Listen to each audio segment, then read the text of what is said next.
All right, we'll take a couple of questions. Senator, good afternoon. So I do have some data here. If I could just very quickly go over it, I'm not going to go over everything. But in fiscal year 2019 in May, the Southwest border migration apprehensions, according to Customs and Border Protection, were more than 144,000. Again, that's fiscal year 2019, and I do have it pulled up right here. That's exponentially higher than fiscal years 2014, 15, and so on. So my question is was it a crisis in 2019, and is there truly a crisis? So it was a crisis in 2019, and President Trump tried very hard to solve it. He tried to work with Congress. He tried to work in a bipartisan manner. A number of us here were working very closely with President Trump to solve it. There was a court decision called the Flores decision that was mandating the release of children and family units, which was in turn serving as a magnet for bringing more and more children, putting them in harm's way, causing them to be abused, sexually abused and physically abused by human traffickers. And President Trump tried to work with Congress to fix it, and congressional Democrats had zero interest in fixing it. They said they would not work to do anything. And I'll tell you what turned it around in 2019 is the president negotiated a deal, the Remain in Mexico policy, with the government of Mexico. It was a landmark deal that provided that when people came illegally from Central America through Mexico and they applied for asylum in the United States, that they would remain in Mexico while the matter was proceeding. And that caused the numbers to drop, and drop dramatically. Last year, we had the lowest level of illegal immigration in 45 years. It worked. The policies were working. And what did Joe Biden do? He came in and immediately tore up this international agreement with the government of Mexico. And he has caused, last month, we had 100,000 people intercepted illegally coming into this country. This month, we're on path to have 140,000 people intercepted. There are 15,000 children in custody right now, and those numbers are rising, and they are rising because of the Biden administration's mistakes. We got time for two more questions. For decades, Republicans have blocked any effort at meaningful, comprehensive reform on immigration for decades. All of them. People aren't going to want to stop coming to this country. They clearly do. Quite rightly, everyone here is proud that America is a nation of immigrants. So what are you going to do to solve this challenge long term? Well, the premise of your question isn't right. We are a nation of immigrants. That is absolutely right. My father came to America from Cuba in 1957.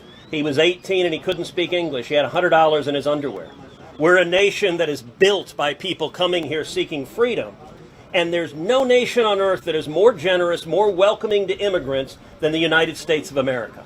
But there's a right way to come. The right way to come is legally, following the rules, following the rule of law, coming here legally. The wrong way to come is putting children in the custody of human traffickers. These are vicious transnational criminals. As several folks told you, we just saw a dead body floating on the Rio Grande coming by of someone who died, crossing, no doubt, with a trafficker.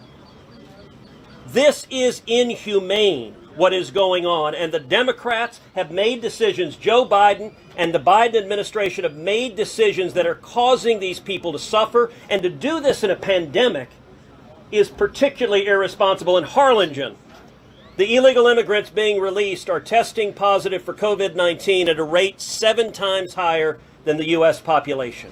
This makes no sense. Just very quickly, instead of asking a Republican or a Democrat, why don't you ask the people in charge of policing the border what the problem is? Rather than making a political statement and a question, why don't you walk right over there and ask the guy, what the hell happened? We got a chart, I'll give it to you. This was June, right here. See this spike? It was big. What did Trump do? He told Mexico, we're going to put tariffs on all your products unless you allow us to have asylum seekers stay in Mexico.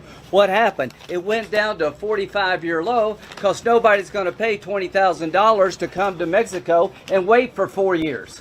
The day the first plane load of kids went back to Central America, the unaccompanied minor problem went to a 45-year low. So why don't you do your job as a reporter and ask the professionals what the hell has happened in the last couple of months, and they will tell you. They told the Biden administration, if you do what you're planning, we're going to lose control of the border. They were right. I want to know who they told, and I want those people to be held accountable. I'm not going to give this up. I voted for every comprehensive immigration bill that's ever come out of the United States Senate. It is impossible for me to sit down with Dick Durbin and negotiate any solution to people already here, because if you legalize one person until you fix this problem, you're going to have a human tsunami.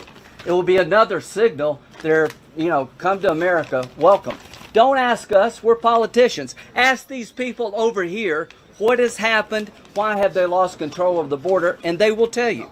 Senator Cruz. I have a question for Senator Tillis and Senator Johnson about the point really briefly. Go for it. Do it. All right, Senator Johnson, Biden's transition team alleged the Trump admin delayed action on the migrant surge for months, even though it was warned about the problems with DHS and HHS. Johnson was the previous chair of the Senate Homeland Security Committee. Did he hear about this warning, and should Trump not assume some responsibility for the crisis? I missed the first part of your question. Sure. Biden's transition team alleged the Trump admin delayed action on the migrant surge for months, even though it was warned. So my question is, did he Lindsay, give me my graph. Did he hear about this warning, and should Trump not assume some responsibility for the crisis? Why don't you ask the people who did the briefing? Yeah, so let me, first of all, I really don't even understand the premise of your question. I've been working on this chart for a couple of years. It shows cause and effect. I will send it to all of your offices. And again, the fact of the matter is yes, there's a huge surge for a number of reasons. Deferred action on childhood arrivals. You had the Flores reinterpretation where it applied to not only unaccompanied children, but accompanied children. There are a number of things that caused this crisis, and then President Trump and his administration fixed the problem. That's the point we're trying to make. And rather than following those policies where we basically had this under control so we could take the next step, we were controlling the border, we could finish the fence. We were so close to taking that first step of having secure borders so we could address comprehensive immigration reform. Instead, President Biden ignored the advice of professionals, blew up all of these reforms, and now we've got this crisis, which is far worse today than it was even in 2019. We've had a day of over 6,000 people. 6,000 people. That's more than a caravan. That's a large caravan per day. How do you handle that? Put yourself in the men and women's shoes here that have to deal with this. How do you handle 6,000 people a day? Come on, it's a crisis.